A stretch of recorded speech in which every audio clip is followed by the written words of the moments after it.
slowly. You can remove your eyelid. You can open your eyes.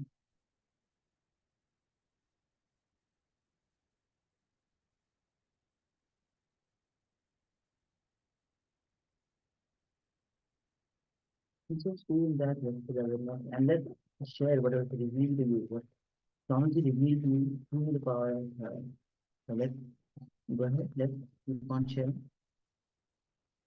Let's know your revelation.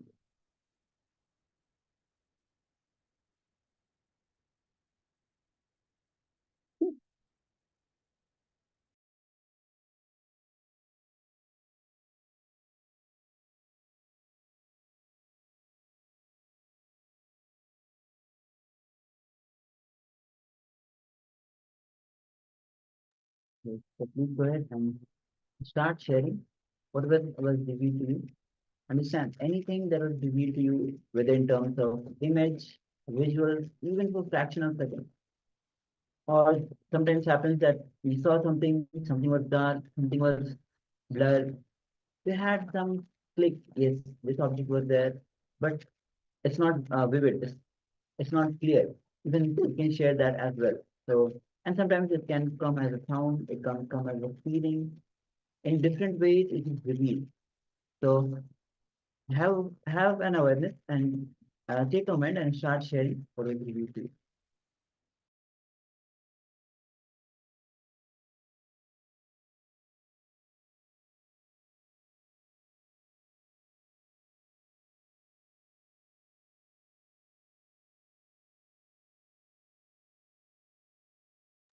Let's share one sharing. Ma Nitya, Ma Prema, Tatvasi, share Shiva deity, Shakti deity, water body, part, letter 7, and letter 1. Yes, thank you, Ma, for sharing.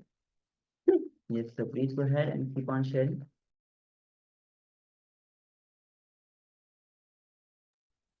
March when you share the glass cup, red contains liquid, green with yellow scenery. Yes, thank you, Ma. Thank you, Ma, for sharing.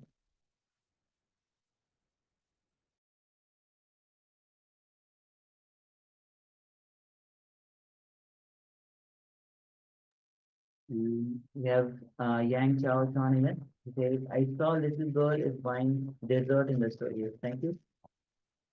And also March when you share landscape green painting. Yes, thank you. Thank you for sharing.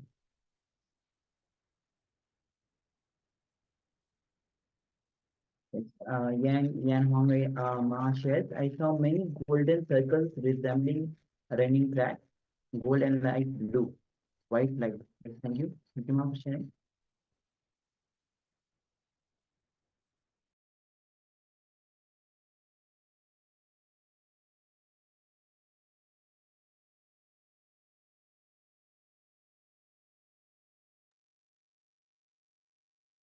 Just waiting a moment. I'll get to other sharing as well. So keep on sharing.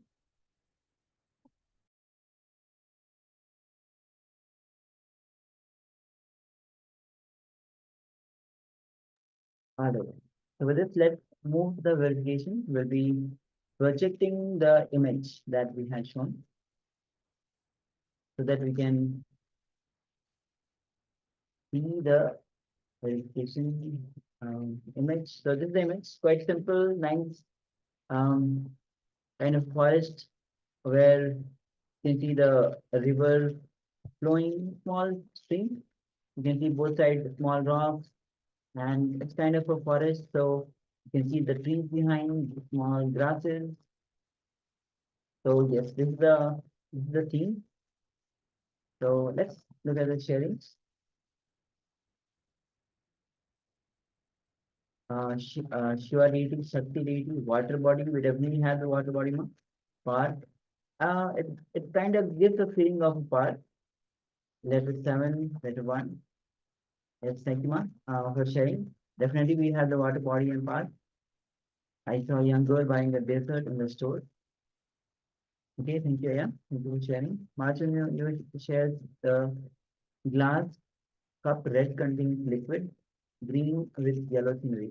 We definitely have the green scenery with a little bit of yellow. So yes, thank you for sharing. Yeah, spot on, mark. All right. So with this, now we'll be entering into the next revelation, Swamiji. And next revelation is going to be on enlightenment guarantee. So understand, as Swamiji is going throughout the day as from the Ashtavakra Gita. Many times when we as seekers, when you look around in your life,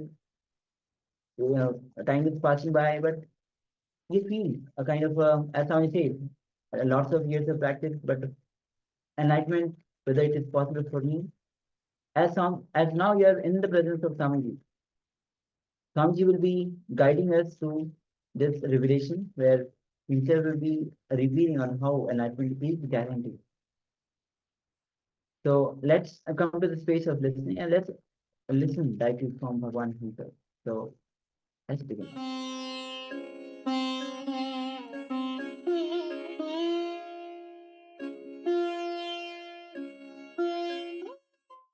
परमसुगतं केवलं ज्ञानमूर्तिं तत्त्वातीतं गगनसदृशं तत्त्वमस्याभिलक्ष्यम् एकं नित्यं परमचलं सर्वदीं साक्षिभूतम् अवादीतं त्रिगुणरहितं गुरुं तं Namami. I welcome you all with my love and respect. Let's start with a small story.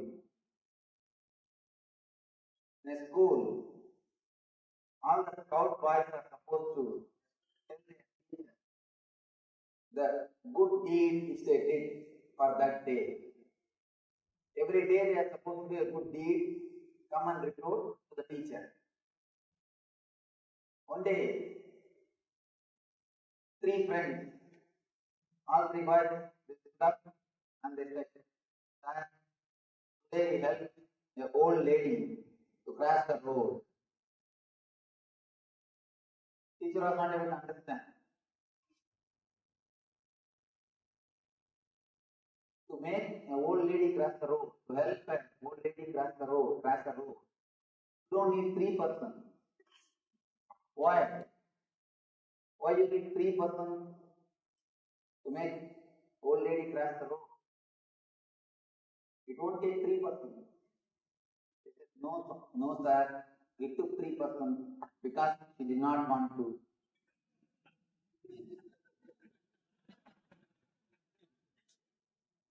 Because she did not want to cross the road. Many times, the help extended without thinking about the situation. When you try to help somebody without they asking you, you create only more and more trouble for them. Almost all our service done out of ego ends only in creating trouble for them.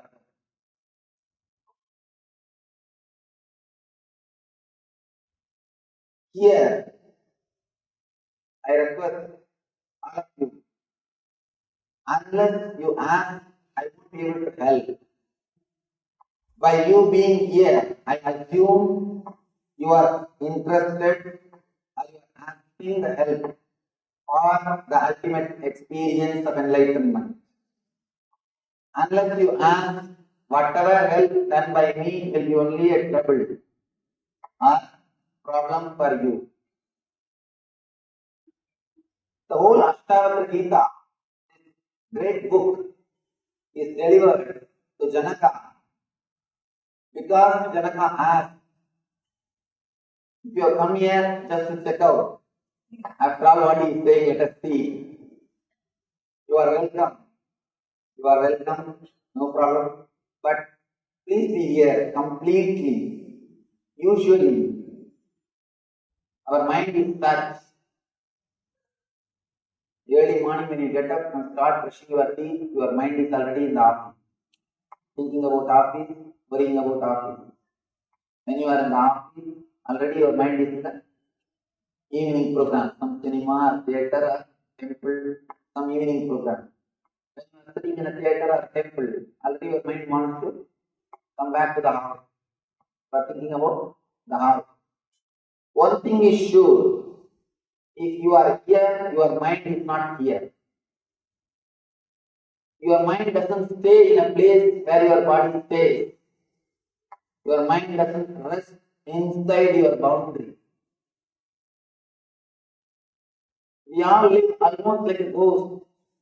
Body is in one place, mind is in some other, mind is somewhere else.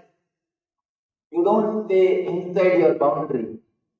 If you really want this 3 days program to be a big help, if you really feel that it should help you, if you really want to have help from this 3 days program, I request all of you to stay inside your boundary for all the 3 days program. Please be inside your boundary, inside your body. This whole program will do miracles in your being. Today's subject is enlightenment. It is possible. Before entering into the subject, let me introduce the book, the Ashtavakra Gita. Man has created so many spiritual scriptures, but nothing can be compared to Ashtavakra Gita. This book is a pure spiritual science. It's a technology created by Ashtavakra to reproduce the same experience which happened in Ashtavakra. Understand? Scientist is a person who creates the formula to reproduce things of the outer world. Anything happens in the outer world. Newton saw something in the outer world. He started contemplating on that experience. For example, apple dropping, apple falling from the tree.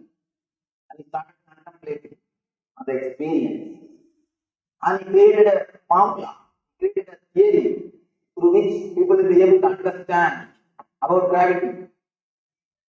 Scientist is a person who creates formula or theory to make outwardly things clear for people to understand outwardly things. Scientist is a person who creates formula to reproduce the understandings of the outer world. Spiritual master is a person who creates a formula to reproduce the experience of the inner world. Ashtavakra is a spiritual scientist. He created a beautiful technology through which he is able to reproduce the same experience which happened in him. All we need is just a little bit of sincerity. Just be inside your boundary. You will see Ashtavakra Sutras work on you. The scripture created by him, the technology created by him, can reproduce the same experience which happened in him. All you need to do is be inside your boundary, be inside your being. The whole story of Ashtavakra is beautiful, beautiful story. And we don't know much about Ashtavakra, but there are few incidents, very significant incidents. The story starts before his birth. It is supposed to be Puranic story because it is very difficult to believe this as a fact. The story starts when Ashtavakra's mother was carrying him, when he is in the womb. Ashtavakra's father used to recite Vedic mantra. He used to chant all the mantras. When the father was chanting all the mantras, the Son used to hear all the mantras. Suddenly one day the son from inside started questioning the father.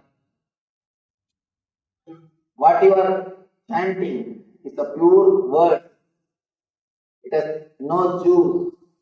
It has no experience. You are just an intellectual pandit. Where is the truth?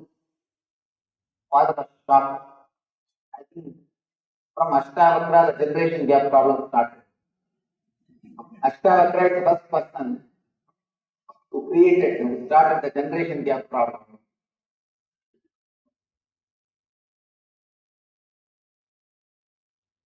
Ashtavakra is asking, what happened to the knowledge? What happened to the wisdom?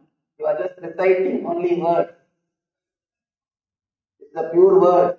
It has no juice. It has no wisdom. What happened?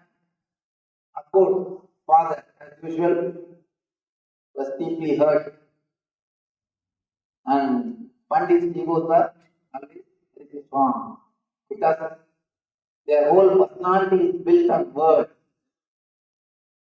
Actually, you can easily hurt a person who lives just with mere words. Pandit can be easily hurt than anybody else. Because his whole mind, his whole life, whole thing is centered on words. He can easily cheat it. You can easily cheat the Pandit, just give him 2-3 compliments.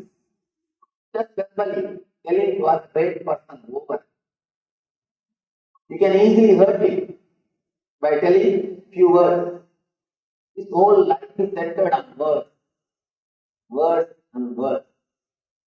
So he is deeply hurt. The moment he is deeply hurt, because the son, what? Before taking birth itself, you are questioning me. And after taking birth, what all you do, who knows? So he just cursed it. Because of the curse, Ashtavakra took birth with 8 problems or difficulties in his body. And at 8 parts, his body was there that he had 8 curves in his body. The story is, I don't know whether the story is fact or it happened or all these things, but the story is not of significance, it has got truth in it. Let us understand the truth behind the story. Usually, the great masters who take birth in the planet Earth, they take conscious birth. Consciously they enter into the mother's womb and they enter into the body and start radiating their enlightenment. This story also says the meaning of the story is Ashtavakra was conscious even before birth. That is the truth. That is the meaning of the story. We do not know, we can't prove whether really he spoke or whether really he was touched and all those things. But the truth which our masters are trying to explain through this story is Ashtavakra was conscious of his being. He was conscious about his birth. Next, the next story, the beautiful story. He goes to Janakaraja's palace. Janaka, king, goes to the palace of Janaka. The moment Ashtavakra entered Janaka's palace, the whole palace started laughing. Because Ashtavakra was so ugly. He had 8 curves in his body. People started laughing. All his ministers, all his people, including Janaka, everybody started laughing. And the Ashtavakra spontaneity, he was not hurt.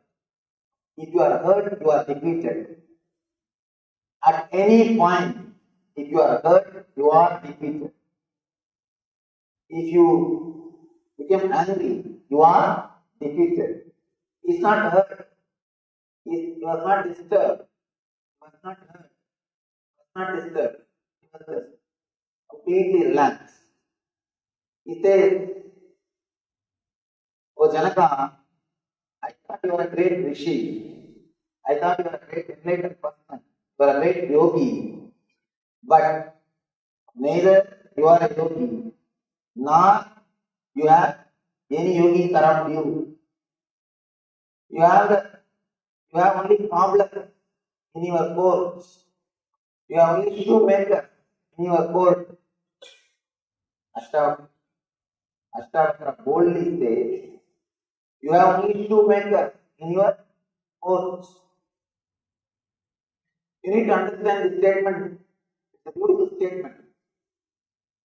Straight away, boldly, a 12-year-old boy, 12-year-old handicapped boy, is straight away talking to a king of a country. Good action. Now it creates a homely atmosphere. Otherwise, you feel like a professional office place. One of the mistakes really creates little intimacy. I tell you, if you want to create real intimacy with any of your friends, do 2-3 mistakes. Now let them enter into your space. See, you never do mistakes just to protect your ego. Constantly you are protecting yourself. And whenever you have done 2-3 mistakes, immediately you feel your ego is offended. Because you are giving space for other person to enter. Having courage to do 2-3 mistakes completely opens you up. And you open yourself to the others. And give space for others to enter and advise you. So doing one or two small mistakes really creates a friendship or bondage. And you are letting him talk to you something. You are letting him advise you. And one more thing, if you let people to advise you, they will really feel intimate with you. That's one of the important techniques. Just allow them to advise. Many times I have seen people come to me for counseling. For any problem or counseling. They come to me and they come and start talking. "Oh Swamiji, please tell us some method how to get enlightenment. Please give us some technique how to realize God." And usually I will never straight away answer all these questions. Really, one person came to me just a few months ago. He started asking, "Please Swamiji, teach me how to achieve God, how to achieve enlightenment." And I started talking, "How are you? You are from where? What you are doing? What business you are doing? How many kids you have?" He started answering all these questions. He started general talk. After that, he was with me 3 hours. He did not even raise the question again. 3 hours he was with me. He did not even bother to ask the main question with which he came. Then understand the importance or really how much the question is inside him. He is asking just because he has to ask something. And throughout the 3 hours, he was actually talking to me. I did not even speak. And the fun is not even this. After going out, he is telling my secretary, "Swamiji spoke so many things, so many great things. Swamiji told so many good things." When I came out, the secretary asked me, "Swamiji, what did he speak? You were so happy." I said, "Just I let him speak, that's all. I allowed him to speak, that's all." When you allow somebody to advise you, really they feel good. So little bit of one or two mistakes. It opens up. The atmosphere will not be tense. It will not be professional atmosphere. So one or two. Once in a while, all the things are okay. Handicapped 12-year-old boy, Ashtavakra, is entering into the court. And the whole court is laughing. If we are in that place, first thing you would have become angry. First, our ego would have been hurt. Angry. Next, either you would have shouted or you would have left that place. That's all.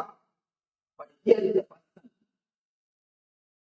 Nobody can disrespect a person who lives in spontaneity. Nobody can disrespect if he has got respect for himself. Nobody can give you suffering unless you give silent permission. Unless you allow, unless you give your silent permission, nobody can disrespect you. Nobody can hurt you.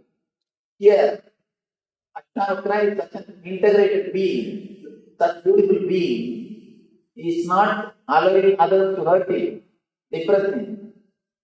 Straight away, he talks the spontaneity. You are having only shoemaker. And be very clear. You become angry. You cannot use the right words.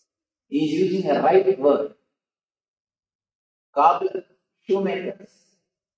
Janaka was shocked. Ashtavakra is explaining.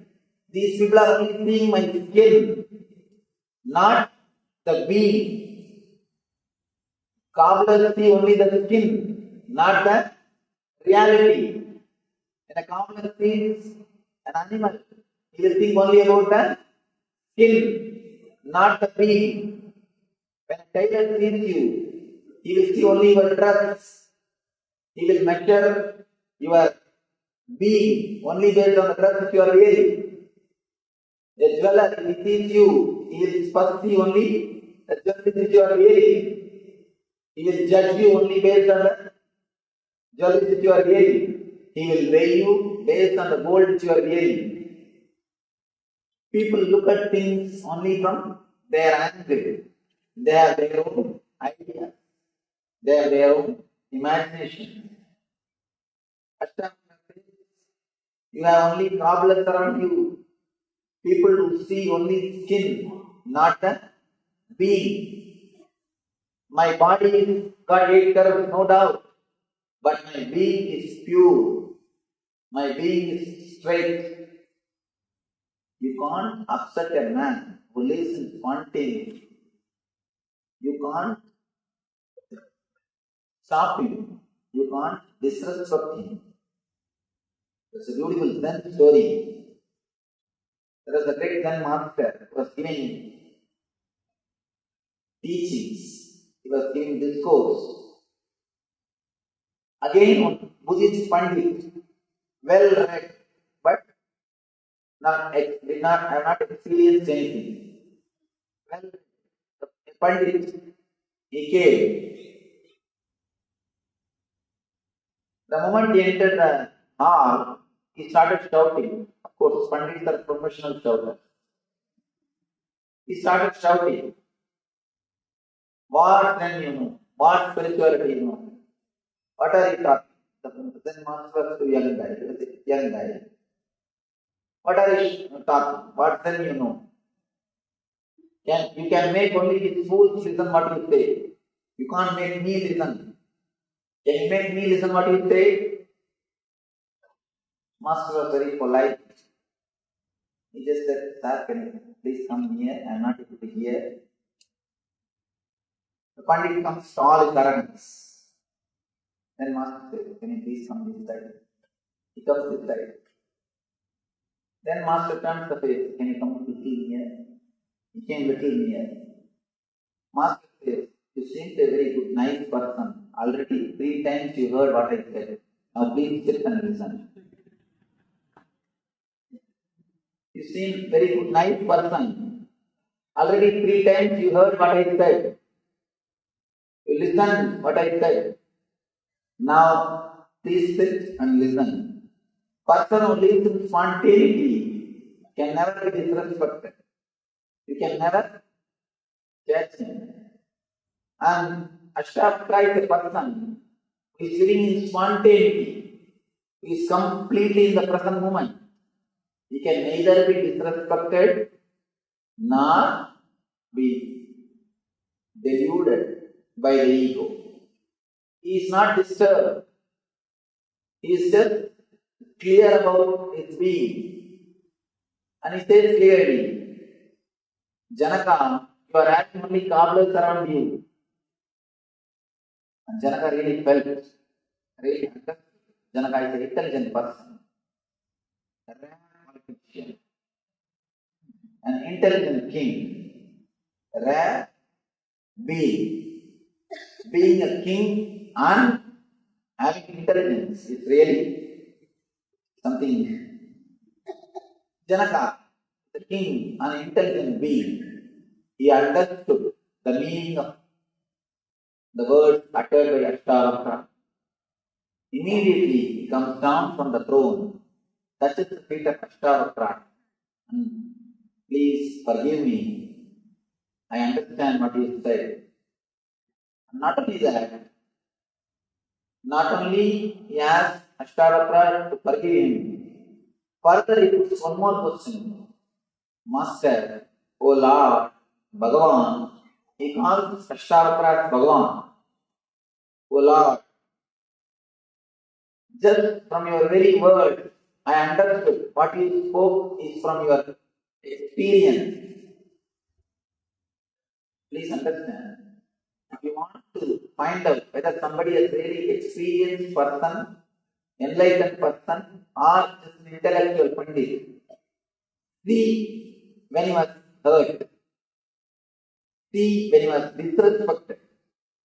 When he is disrespected, how he behaves, that will clearly show whether he is an experienced person or an intellectual pandit. You can keep your face or pose, you can do everything as long as your ego is not hurt. The moment your ego is hurt, the pus which is inside will come out. If you have ego, simply the pus will come out. You will radiate the anger, violence and vengeance. When somebody is hurt, when he is disrespected, how he behaves, how he responds, see that will give you a clarity whether really he is enlightened or an intellectual pandit. Here, Ashtavakra is completely disrespected.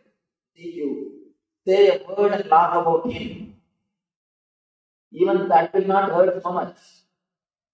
Just by being, if you laugh at somebody, the very being is rejected. The very being is rejected. See, you enter somebody's house. If you start talking, if people laugh, then you can understand they are not ready to accept what you speak. Only you are speaking, they are not ready to accept. But the moment you enter, if they start laughing, your very being is not accepted. Sometimes, if you don't open the mouth, people may think you are a fool. If you open it, you may confirm. You will confirm it. So, at the most, they may reject your speaking. But just by entering, if they start laughing, your very being is rejected. Here, the very being of the Ashtavakra is rejected, disrespected by the ministers of the court, but he was not offended. He is not disturbed. He was not disturbed. Of course, when we address the masters, we can't use the word was. We can use only the word is. We can't say the word was for them. We can't say he was. We can only say is. Of course, when you mention the incidents of the past, you will not use the word was. But when you mention about the master, they are available. We can't say. We can't use the word of past. He was not hurt. And he is so clear about his being. And he is clearly expressing the reality.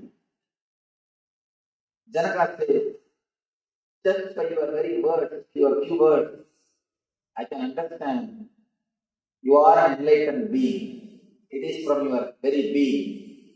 Please teach me. Please give me the wisdom which you are having.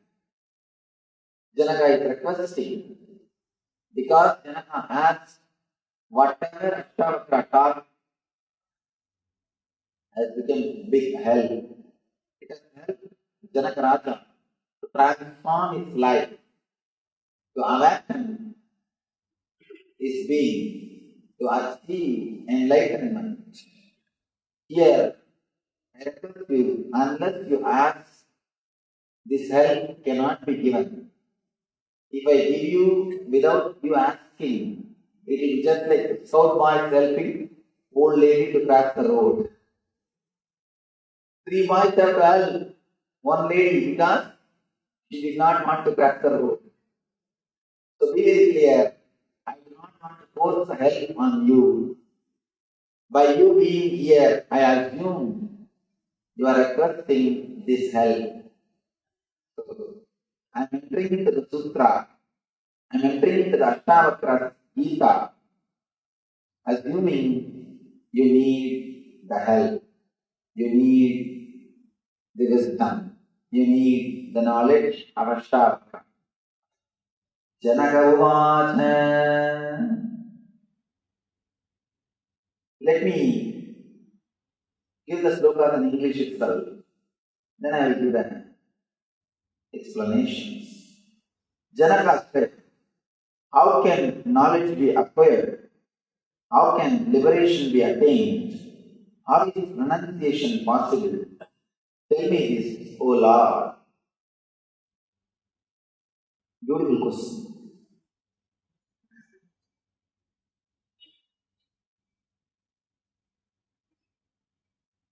Janaka, by the very being, is a thinker. By mistake, you might have laughed, that is different.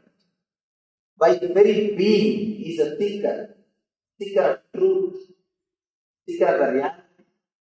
So he is asking, how can knowledge be acquired? How can liberation be attained? How is renunciation possible? Tell me this, O Lord. The word liberation needs to be, you need to understand the word liberation. Liberation means not disturbed, polluted, touched by the inner or the outer world goal. If you are not touched, polluted, corrupted by the outer world or inner world goals, you are liberated. The moment you understand the purposelessness of the whole existence, you are liberated. Please understand, I am using a big word, purposelessness. Whatever you think as purpose binds your life. Bondage is thinking that there is a purpose in your life. Immediately you start next question. What do you mean, son? You think that there is no purpose in your life? Your life has got meaning, but it has no purpose. Be very clear. Purpose means you are constantly worried about the goal. You are constantly worried about the achievement.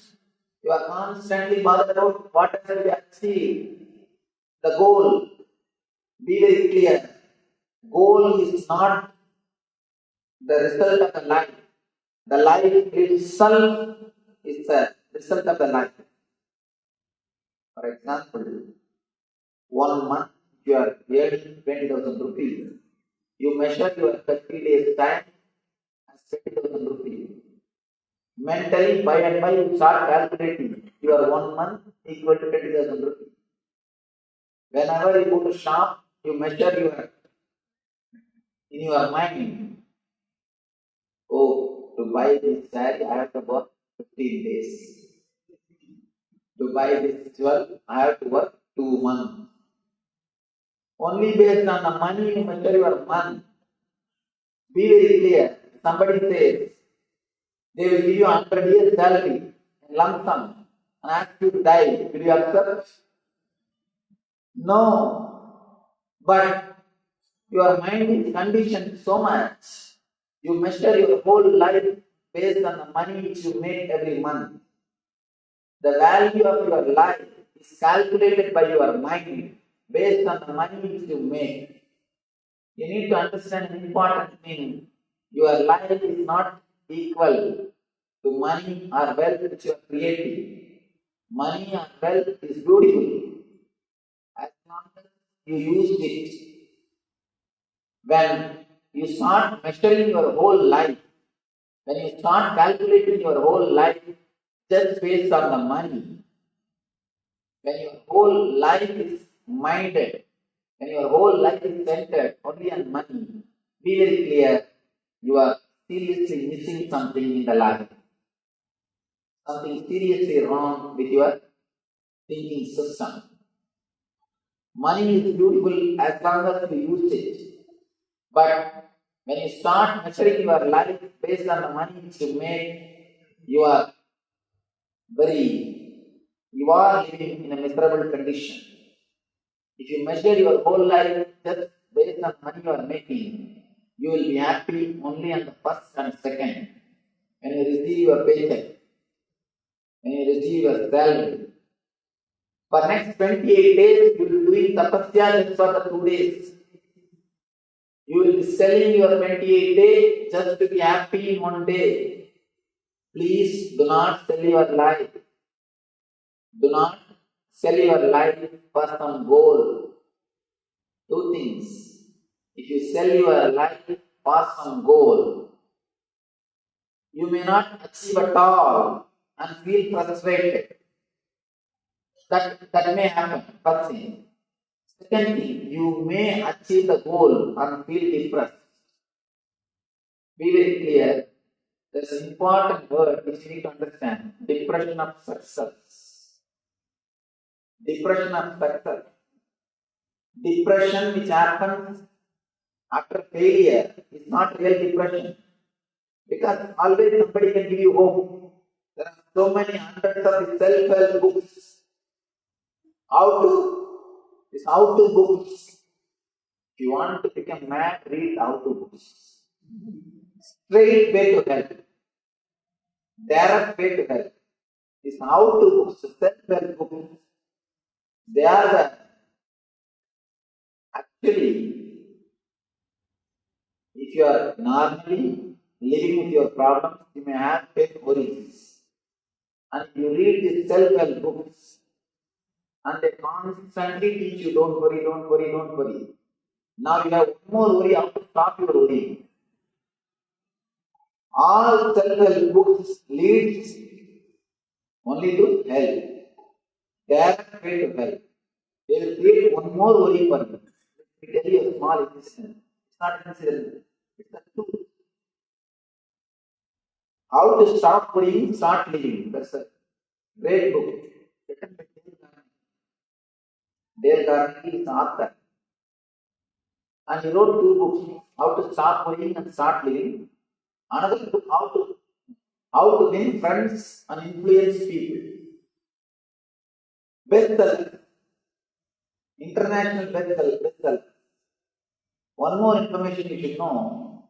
Next to Bible, his books are printed.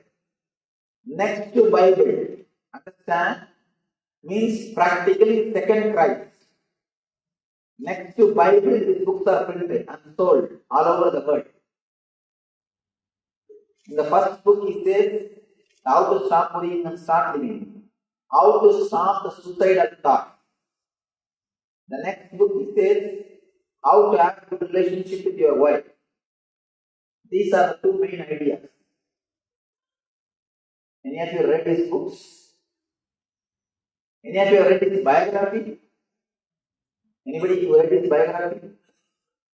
He committed suicide because he was not able to live with his wife happily.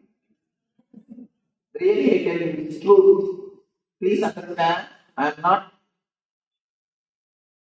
making any joke or anything. It's a truth. He was not able to live. He committed suicide just because he was not able to live with his wife happily. And I tell you the secret how to write this, how to book. There's an important secret. Whatever you can't practice, just write and publish it.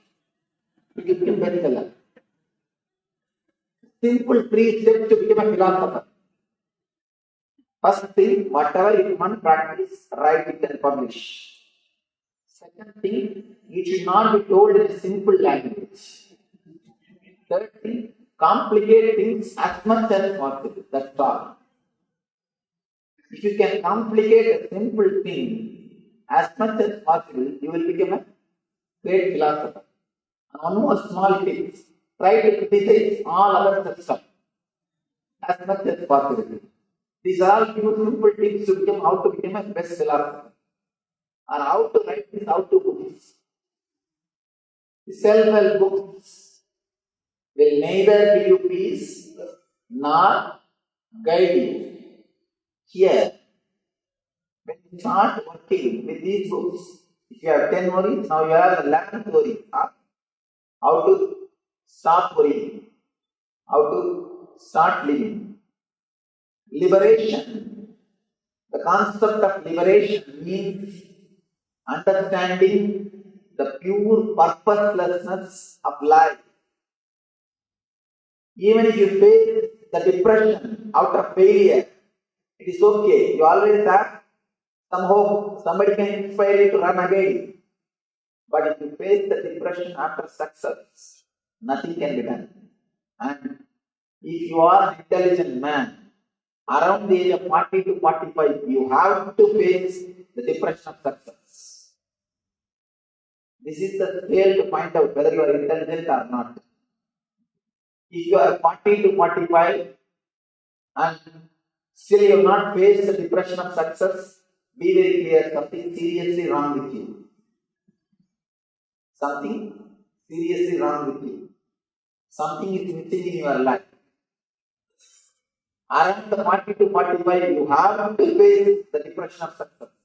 Because around that age, you will achieve whatever you want to achieve, but suddenly you realize, I achieved whatever I want to, but I have not achieved what far I want to. Achieving what I want is different. Achieving what far I wanted is different.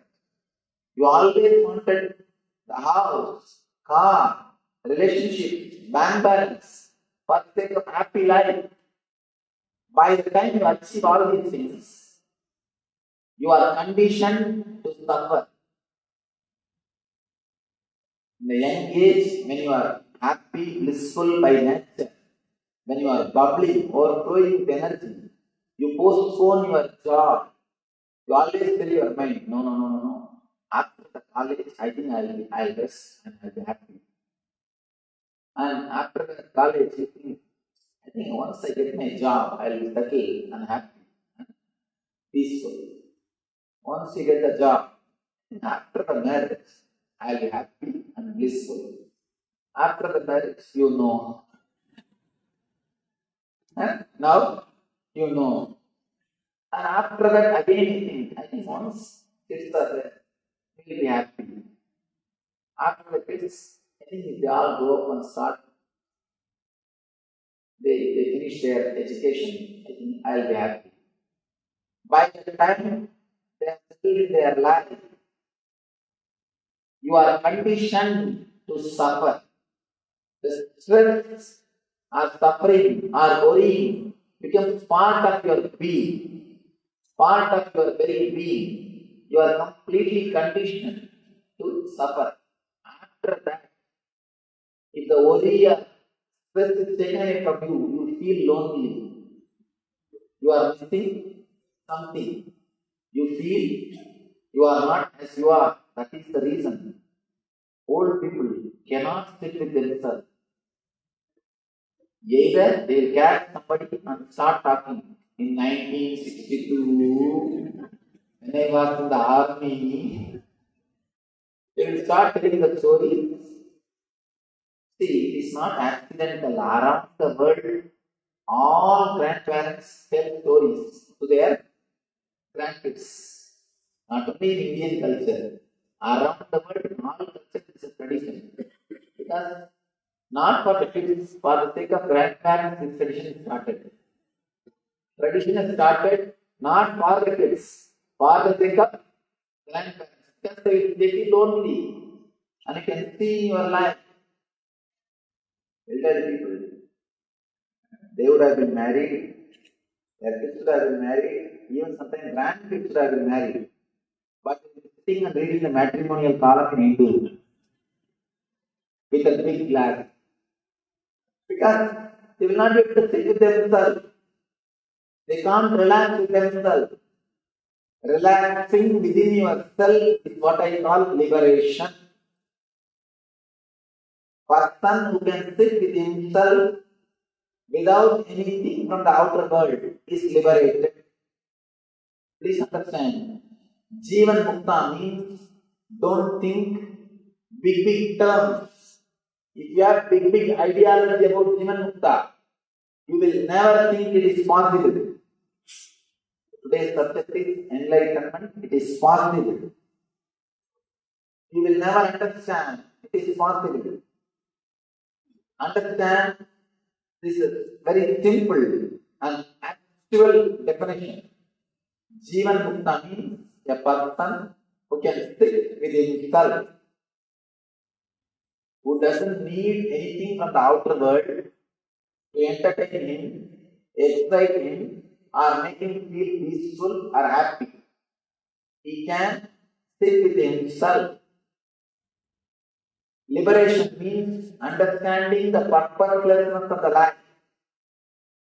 Understanding clearly, life cannot be measured by the money which we make. It is something more than the money which we make. Your life is not just 25,000 rupees per month. If you think the 25,000 is your life, you will be in hell for 28 days. You will be in heaven only for 2 days. You will be selling your 28 days for 2 days. A person who keeps the money as his goal, or the person who keeps something as his goal, he will be happy, blissful only when he achieves it for a few moments. Or he will be thinking he is happy. Person who understands whatever goals you achieve, nothing has got purpose. It has no purpose. When you understand the purposelessness, the life itself has no separate purpose. You will start living moment to moment. Every moment you will start respecting. You will start respecting the life every moment. You will start living in the present. When you drop the goal from your mind, your very work will become beautiful. Your very work will become joyful. You are not running for something. The very running is beautiful. The very running is beautiful. If you are running thinking of a goal, you will never see a beautiful garden which is around you. If you are just running just for pleasure, you will enjoy the garden and you will reach the goal. Both. Infuse little bit of peace and bliss in your life.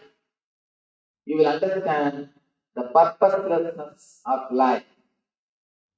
If you think life has got purpose, you will never understand the meaning of life. The moment you understand life has no purpose, that moment you are liberated. You will understand the meaning of life.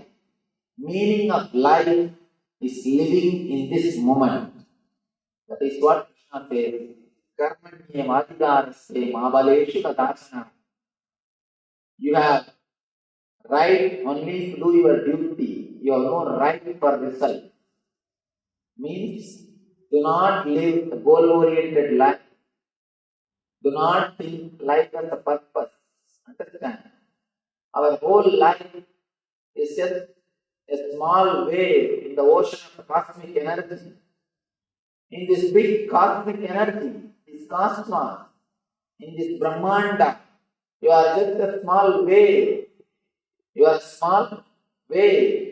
Suddenly the wave starts thinking, oh, I should protect myself. And he starts asking the neighbor waves, please, you be my wife, you be my husband, you be my son, let's all protect ourselves, let's all live together, and let's all live a happy life. And then the wave collects few sands from the beach and says, this is my treasure. And the wave starts thinking, this is the purpose of life. And it is thinking, now it is protected.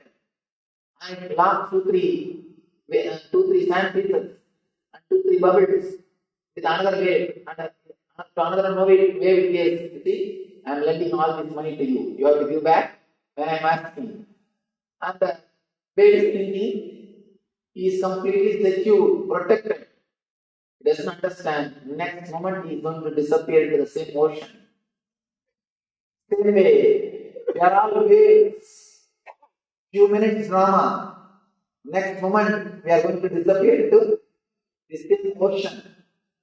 Just like our wave is thinking, he is separate from ocean and wants to protect himself and start collecting few bubbles from the beach, and thinks he is rich, or he is protected, or he is secure. He has got life insurance. Life insurance is another big drama. You cannot use that word life insurance at all. It's the death insurance. After you die, your family or friends or relatives get that money who are waiting for it.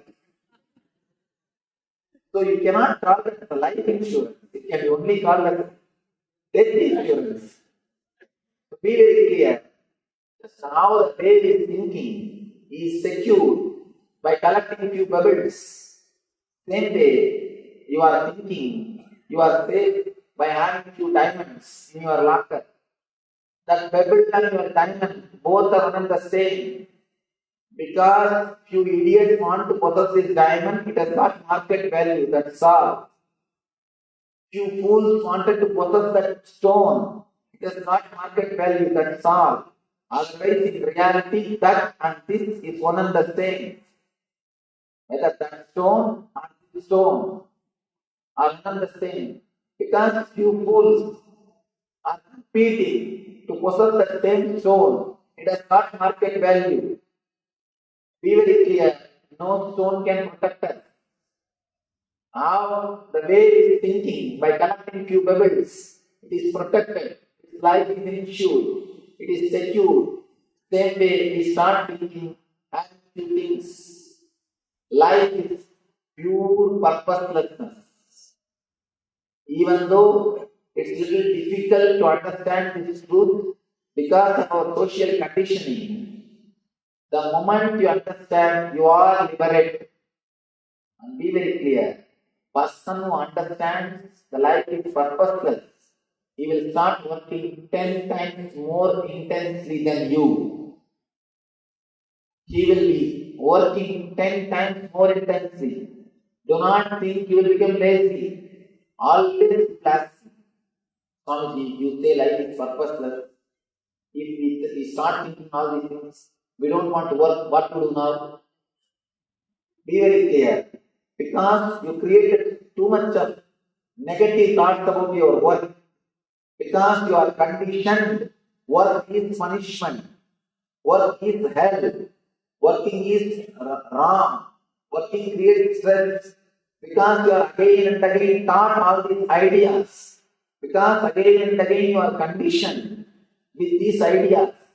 The moment you understand life is purposeless, you want to escape from that world. It is just because of your conditioning, not because of understanding. Now, if you really understand life is purposeless, the stress to achieve success, the pressure to achieve success, the peer pressure will be removed from you.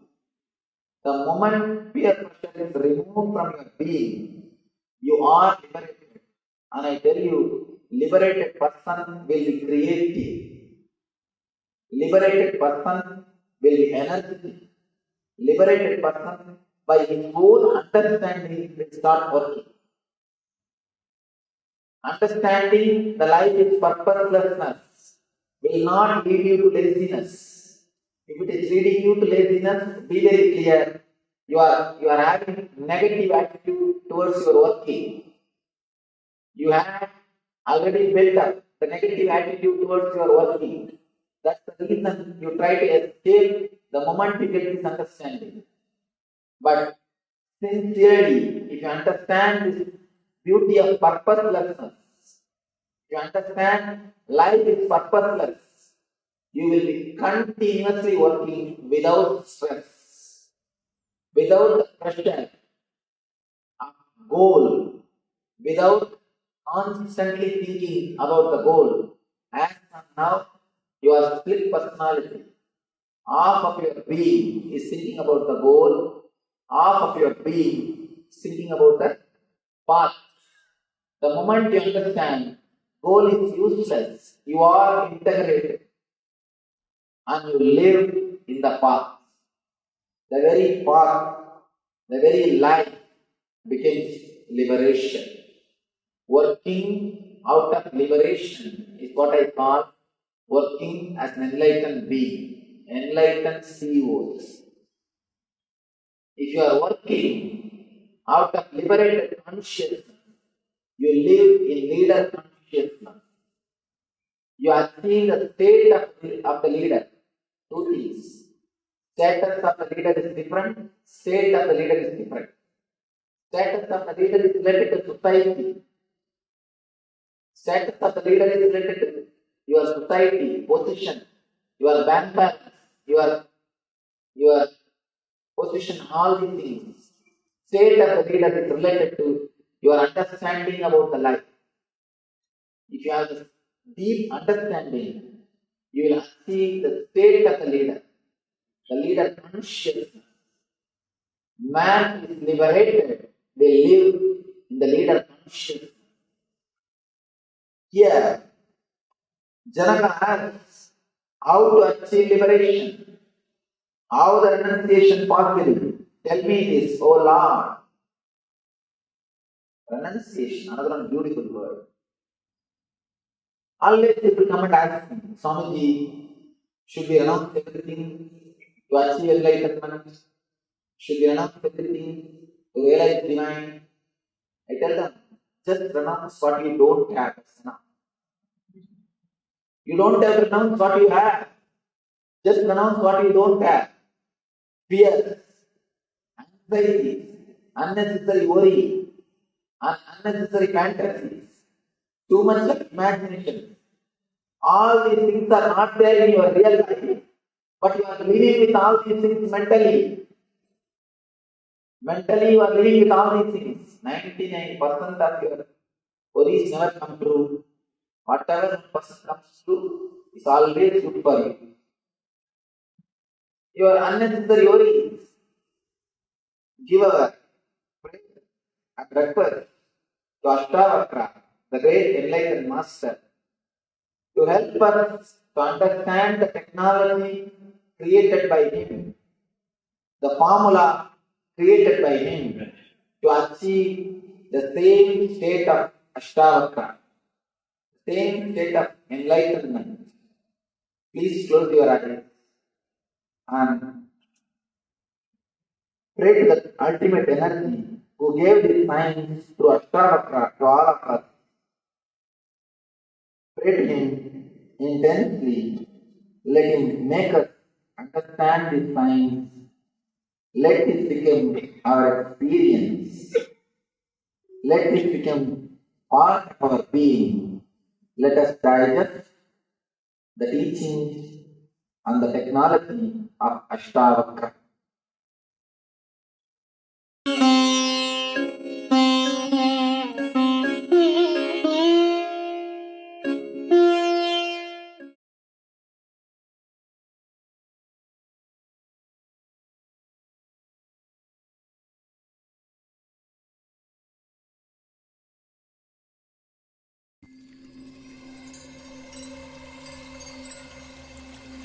I welcome you all with my love and respect. Let you all open all your three eyes. Om Nityananda Paramashivaham Paramashivoham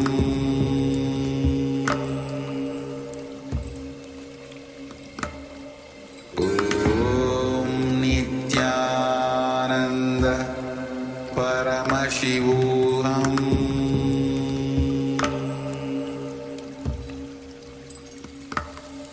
Om Nityananda Paramashivoham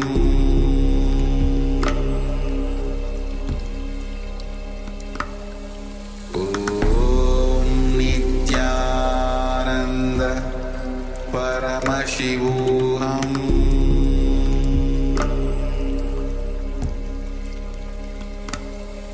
Om Nityananda Paramashivoham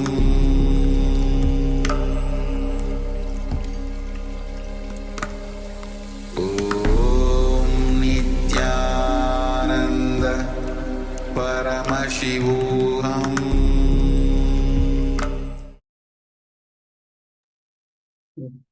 So one says that you don't have to renounce what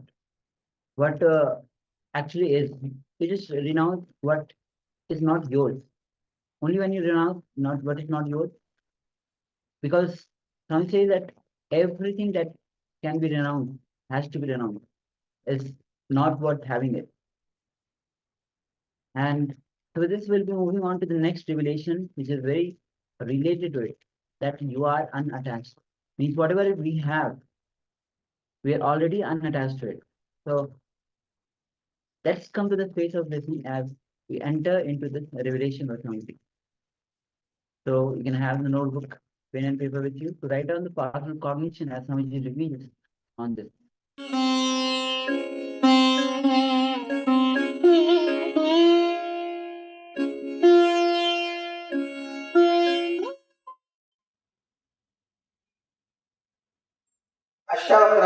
Ashtavakra starts. The beautiful answer. If you aspire after liberation, my child, shun the objects of senses as poison and seek forgiveness, sincerity, kindness, contentment, and truth as nectar. You are neither earth, nor water, nor fire, nor air, nor ether. In order to attain liberation, realize yourself as the knower of all these and consciousness itself. Beautiful two slokas, beautiful two sutras. In the first sutra, he speaks about few things, few qualities, the basic qualities, like shun the objects of the senses, seek forgiveness, be sincere, be kind, be content, and live with the truth. And the second sutra, he says, please understand, in the second sutra, he expresses the technology. He says, you are neither earth, nor water, nor fire, nor air, or ether. In order to attain liberation, realize yourself as the knower of unconsciousness itself. It's a beautiful sloka. In the first part, he says, he gives you discipline, few moral lessons. And the second part, he gives the technology to achieve that state. I feel in those days, this is the way they present it. First, little of discipline, then enlightenment. But I tell you, for modern men, unless the experience itself happens, we can't even ask him to be disciplined. If you tell, please shun the object of the senses, he'll ask, what for? Why? What's the need? We are very happy. Why should we do all these things? Unless you can give the direct experience, You cannot tell, you cannot give all these advices. Advice is the one thing which everybody gives, nobody takes. Which everybody gives, nobody takes. For the modern man, you cannot talk.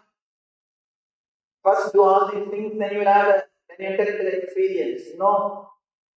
That's the reason our spirituality is outdated. In the modern day, we learn to put the second sutra first and the first sutra second. After your experience, extraordinary discipline will follow your life. We cannot force discipline on you. We can't force discipline on ourselves. We can only work towards the alchemy, the transformation of our being. We can work only towards the enlightenment.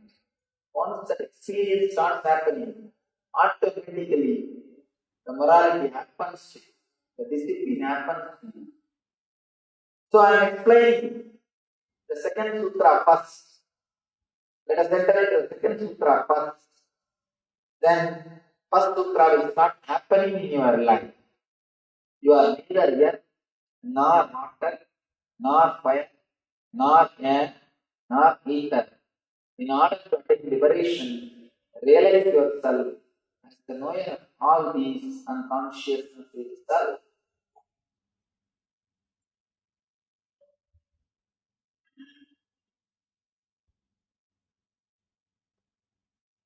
Constantly, you think about your life, whether positive or negative. Whether you think your life is a chain of beautiful incidents, or you think your life is a beautiful chain of so many sufferings. Usually we think only it's a chain of sufferings. Whether you think your life is a chain of sufferings, or you think your life is a chain of beautiful incidents, both are ignorance. Both are just expressing your ignorance. Be very clear. Your life is not a chain as you think. Every moment is individual, separate, independent moment.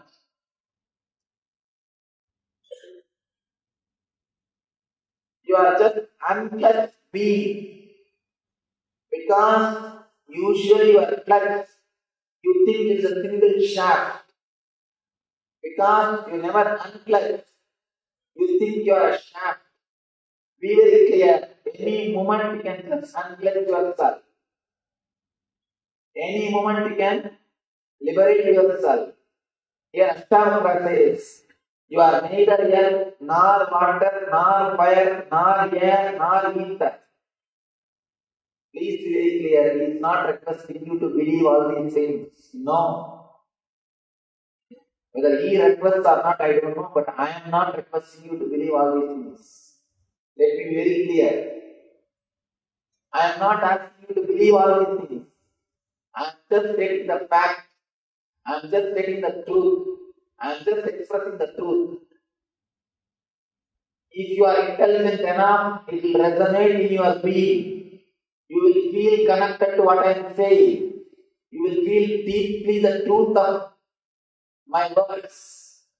If it happens in you, come tomorrow. Otherwise, relax. It's okay. Do not bother about it. You cannot believe. All these things cannot be achieved by believing. All I request you to do is just be here completely present and try to listen whatever is uttered. And try, if you are a seeker or if you are going to be helped by the scripture or by me, simply these words will start creating a new healing effect inside your being. You will experience a deep inner healing. You will experience deeply connected, the feeling of connection. You will start feeling that you are connected. If that feeling connected happens, be very clear, you are ready for experience. You are ready for experience. You cannot prove all these statements logically. I cannot prove all these statements logically. These statements are not to be proved logically. It is not for logical analysis. It's a beautiful story. Let me tell you the story. Vivekananda goes to Ramakrishna and asks, Bhagavan, why don't you prove God logically? And Ramakrishna laughs. If I prove God logically, logic will become God. Logic will be raised to the higher level than God himself. God is higher level. God is great because he can't even be proved by logic. And Ramakrishna gives the same Ashtavakra Gita book to Vivekananda and asks him, please read. But Vivekananda was completely confused and depressed at the time. He says, why should I read all these things? I don't know. But Ramakrishna says, I am not asking you to read for yourself. Please read it for my sake. Please read it for my sake. Just read. I am old. I can't read. You are young. Your eyes are fresh. Just read it for my sake. So that I will listen. Just few lines. And the story says, he was able to read only few sutras. The very sutra started shaking him. He started shivering. He started trembling. And the tears started pouring. He just dropped the book and started reading Ramakrishna. I don't know, but I can't read this book anymore. My whole being is shaken. Be very clear. If you intensely listen, your whole being will be shaken. If you are shaken, this book is for you. I am for you. If it doesn't happen, do not bother. Relax in the house tomorrow. There are so many other beautiful programs. Use your time in a much better way. When you work with the truth, you don't need to believe. The very power of the truth will shake you. The very power of the truth will start working in you. The very power of the truth, you will not be able to forget it. People ask me, Swamiji, how to remember all your teachings and follow in our life? I tell them, never do that mistake. Never try to remember my teachings. If my teachings are truth, you don't have to remember them. They will remember you. Just listen and understand. Whenever it is necessary, they will automatically come up and they will make you do things according to truth. If you have to force yourself, think and remember, then practice means it is not truth. Truth needs no belief. Here Ashtavakra is declaring, you are neither earth, nor water, nor fire, nor air, nor ether. In order to attain liberation, realize yourself as the knower of all these unconsciousness itself. He says, you are neither body, nor mind, or any of these five elements. Your body and mind are created out of these five elements. You are filled with earth, water, fire, air, and ether. Ether is your thoughts. You are filled with all these things, but you are not these. You are beyond all these things. You are beyond all these five elements. Understand yourself as a pure consciousness. Realize yourself as the knower of all these unconsciousness itself. The next question, immediate question will come. How to understand Swamiji? How to understand? Today we will do a simple meditation technique from this sutra to realize that your consciousness itself. Meditation technique derived out of the sutra. That will give you the deeper level experience or understanding about what I am speaking. You do not have to think your body to be alive. Be very clear. You do not have to think your mind to think. Somebody goes to Ramana Maharshi and says, Bhagavan, to live in Nirvana, 6 rupees is more than enough.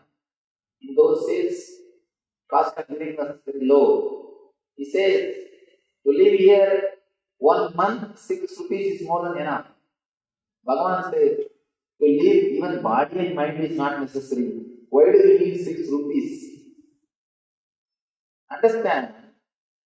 To live, even your body and mind is not necessary. When you understand you are beyond body, your body becomes graceful. When you understand you are beyond mind, your mind becomes intelligent. You start radiating grace and intelligence when you understand you are beyond body and mind. It's a beautiful sutra in Ayurveda, where healing and spirituality is explained beautifully. In India, everything, art, culture, painting, festivals, medicine, clothes, everything is connected to spirituality. Spirituality is the backbone. In Ayurvedic science, they say the stomach problems, constipation, all these things happens if you are constantly holding your body. If you can just relax and witness, you start understanding you are not the body, you will never have stomach problems. Any of you have stomach problems, try this technique. And I tell you, it works. In last 2.5 years, I have met more than 1 million people. And more than 1 million people have taken the meditation techniques and technology created by me and experienced the truth and the bliss in their life. I tell you from my experience, this experience. If you have stomach problem, just for 2-3 days, constantly think you are not the body. And I assure you will be liberated from the stomach problems. Simply your stomach will be healed. One more thing, I am not giving you false hope, I am not making any false statement. After the experience of my 2.5 years, and after working with 1 million people, I am making this statement. After thousands of case studies, I am making this statement. After a long research, I am telling you, just try for a few days. If you have stomach problem, ulcer, constipation, irritation, any problem related to stomach, just for 2-3 days, constantly think, I am not the body. I am not the body. Just relax and allow the body to function. I tell you, within 2-3 days you will be healed. Because the moment you start thinking you are the body, you start suffocating the body. You start forcing the body. You start abusing the body. You start disrespecting the body. When you think you are body, you start disrespecting it. You start abusing it. You can see in your life.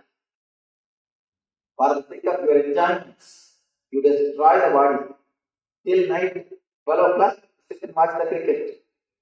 Your eyes are burning. It is begging. Please give me little rest. In between the advertisements, eyes are automatically closing and taking you in. But you sit up. No. This is not the time for me to sleep. And you start watching the game. You are abusing your eyes for the sake of your pleasure, for the sake of your intellectual joy, or ego joy, intellectual joy. Joy, somebody means you associate yourself with somebody, some country, whether it's India or Pakistan, Pakistan or Sri Lanka, some country, you associate yourself with that country. And if they will, you feel joy. By the enemy, you are feeling the joy. This joy comes out of ego and association. And I wanted all of you to understand, seeing cricket is surely not patriotic. Patriotism. And somehow the idea has been spread. No, we should be patriotic. One young guy came to me and he told me, Swamiji, we should be patriotic. That is why I see the cricket. What are you talking? If at all India can be represented, it can be represented only by few enlightened masters and the regime, not by just one or two players or teams. Be very clear. The backbone of India is totally different. I am not against a particular player, a particular game, or a particular group. I am just against the very concept. Very concept. All of you be very clear. If at all India can be represented, if at all you want to associate yourself with a group of masters, group of enlightened beings, not a group of a game or a play. Be very clear. You start enjoying by associating yourself with a group. And for your ego satisfaction, you abuse your body. You disrespect your body. The moment you start realizing you are not the body, you allow the body to function as it is. You allow the body to function naturally. By its so very nature, it heals itself. Body has got its own intelligence. Never think because of you, your body is healthy. In spite of you, it is healthy. Not because of you.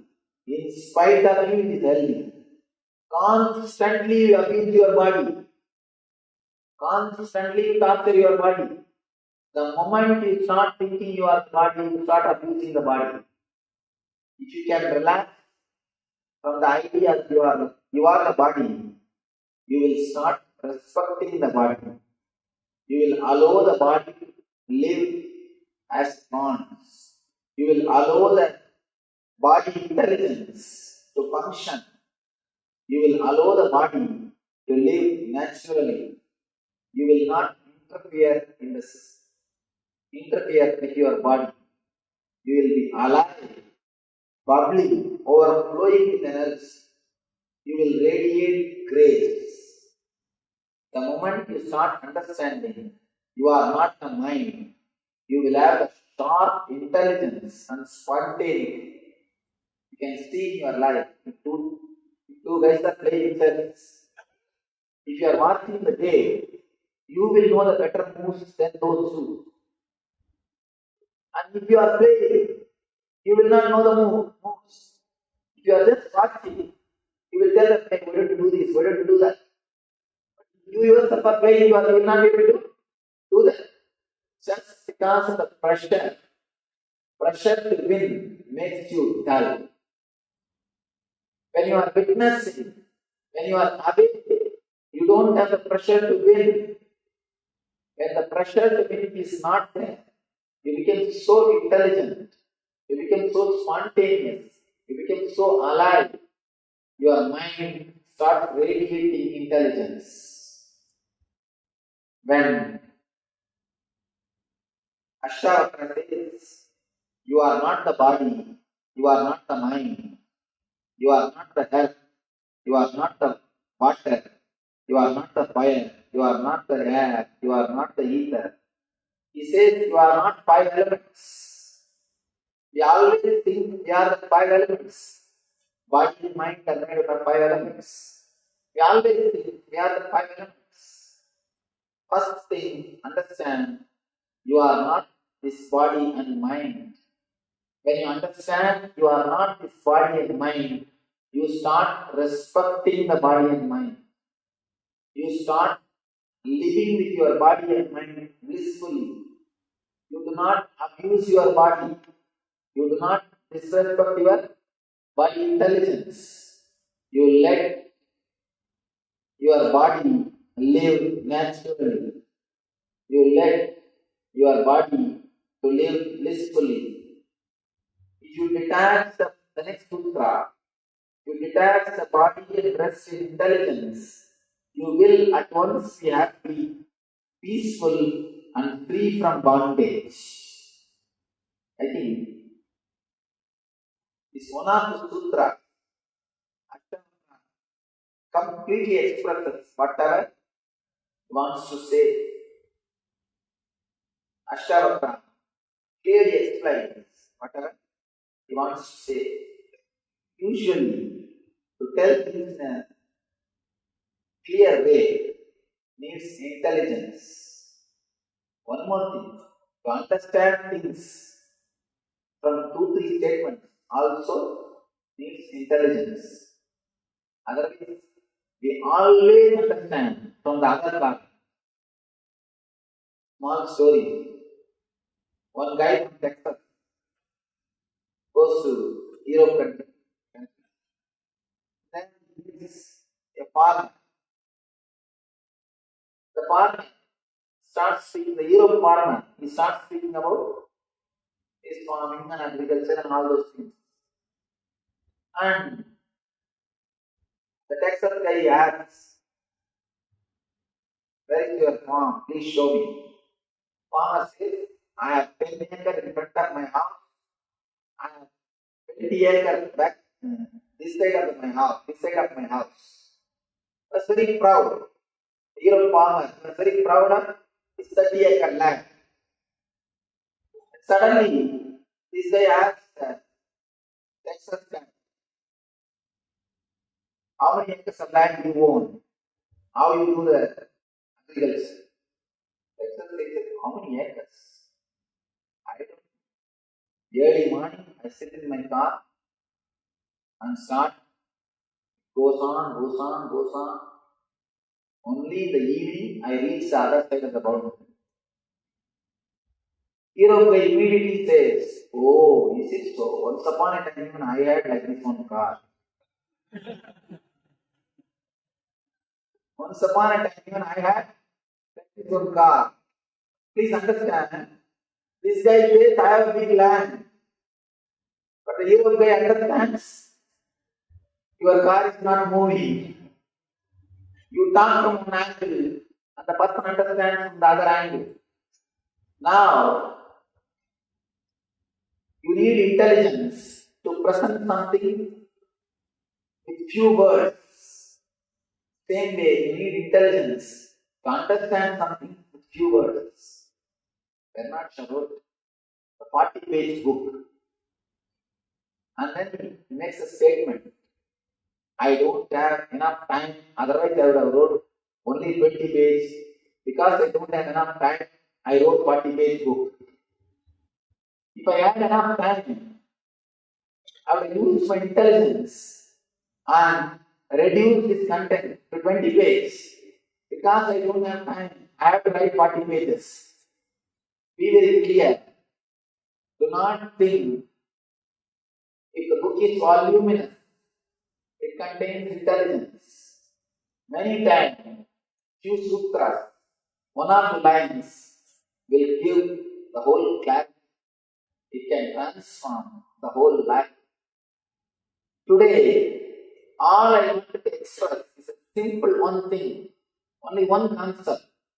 There is something called enlightenment, and it is possible. There is something called living in the body and mind without being touched by the body and mind. You can live inside the body and mind without being touched by the body and mind. You can live a liberated life. First thing, it is possible. It is possible. If you understand the technology of Ashtavakra, not only it is possible, it is guaranteed. It is guaranteed. If you have courage to enter into the technology of Ashtavakra, just have it. Today, I say it is possible. Tomorrow I am explaining how it is guaranteed, and day after tomorrow just have it. And there is nothing else needs to be done. Now all you need to understand is simple two things. First thing, you are not the body and mind. Second thing, if you detach the body and rest in intelligence, you will at once be happy, peaceful and free from bondage.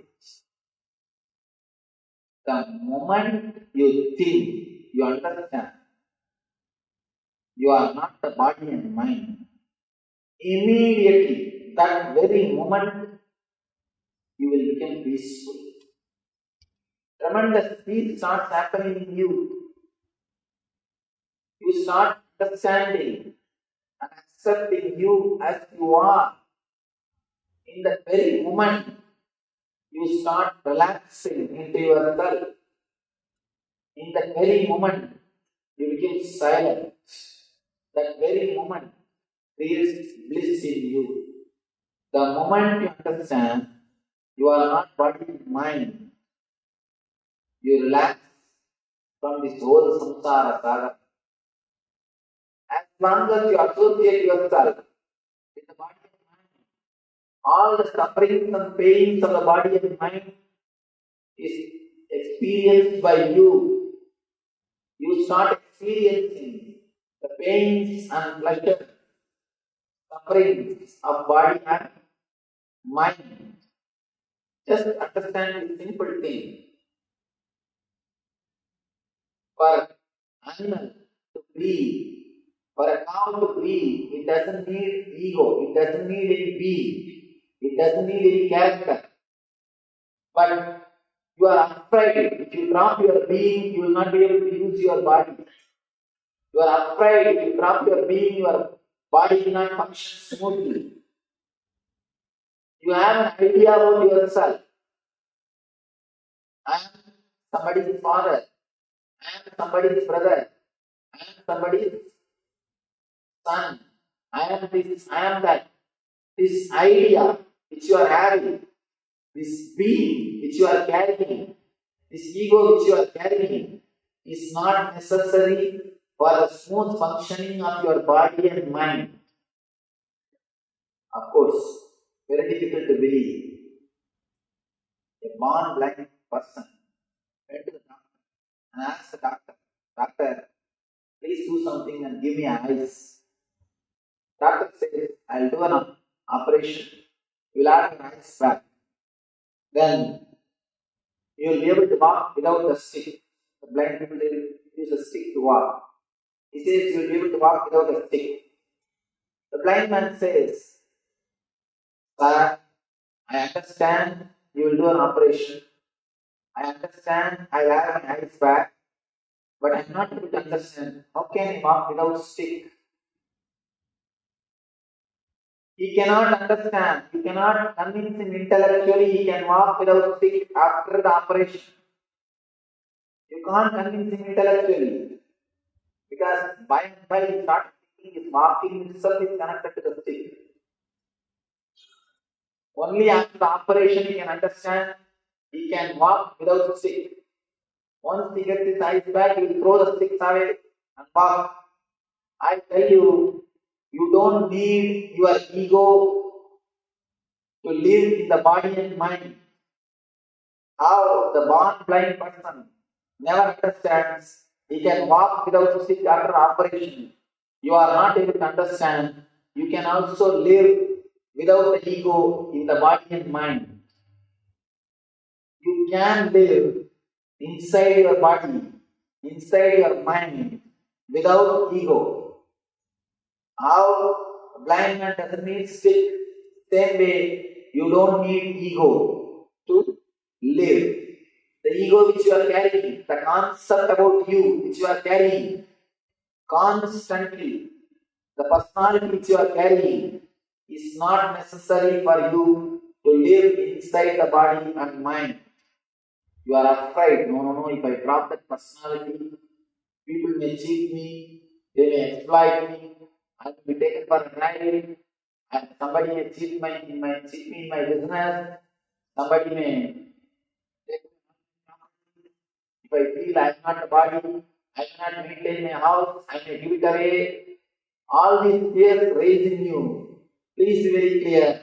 All these fears are created in you by your ego. As long as you are afraid, you can be exploited by the ego. Whoever wants to exploit you, first thing they have to do is create fear in you, including your worker. If he wants to exploit, he will create the fear, but without him, you cannot do your activities. First thing, he will create a fear in you that he is needed. If he is not there, your smooth activities will be disturbed.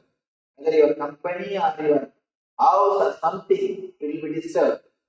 First thing, he creates a deep idea in you that he is an important part. Without him, you cannot run. He creates fear in you. Then, according to the level of fear, according to the intensity of the fear, he starts exploiting you. Same way, first thing ego does is, ego clearly tries to prove to your being, you cannot live in your body and mind without me. Without the personality, you cannot live. Once you are frightened, once you are afraid, once you start believing that without the ego you cannot live in your body and mind, it is very easy for you to exploit. It is very easy for your ego to exploit, to cheat you. Be very clear. It is just simple fear. Nothing but simple fear. We will do a beautiful, very effective meditation technique from this sutra. From this sutra, just few minutes of meditation to realize the truth of this sutra. But before entering into the meditation, I'll spend few minutes answering your questions because I uttered too many big words, or I expressed too many concepts. Unless you question, you will not be able to digest what I said. One more thing. Usually, we feel if I put questions, all people will look at me. I may look like a fool. Please understand. If you put your question, you may look like a fool. If you don't, you will be a fool. Better to look like a fool and have an answer than being a fool. One more thing. Unless you analyze these concepts with your question answer, you will not be able to internalize this truth. You will not be able to make this an experience in you. So I request any of you, if you have any questions, you are welcome.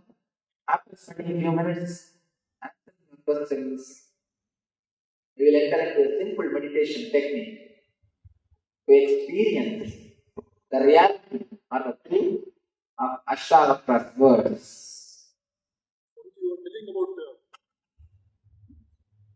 How you are telling about enlightenment is Ashtaraka and Kanaka's story. I want to know from your experience how you got enlightened. When you got enlightened exactly.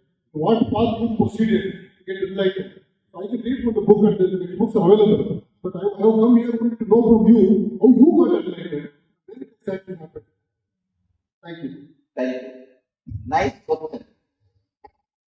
But too early to ask. Do you want an honest answer or do you want a social answer? Tell me. Honest answer. Honest answer. Then you have to wait till the third day. Why I asked you to wait till the third day? Now, even if I say about my enlightenment, I tell you, you will not be able to connect with it. You will not be able to accept. See, Unless you had one glimpse of meditation or truth from me, you will not be able to trust about my experience. Unless you experience the technology they created, you will not be able to understand. I discovered it. So first thing, if I start speaking about my enlightenment, either out of politeness you may start believing it. Believing is not going to help you. Or you may start arguing about it. That is not going to help you. Neither arguing will help, nor believing will help, or you may take it as one more story, that's all.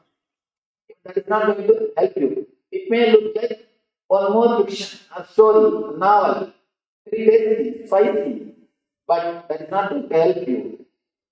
Just have today's meditation, tomorrow's meditation. Let this meditation work on you. You will have at least one glimpse of clarity, peace, or rest, or at least one moment of deep relaxation. Once that happens in you, only then you will be able to trust, oh, if this can happen to me, it must have happened to him also.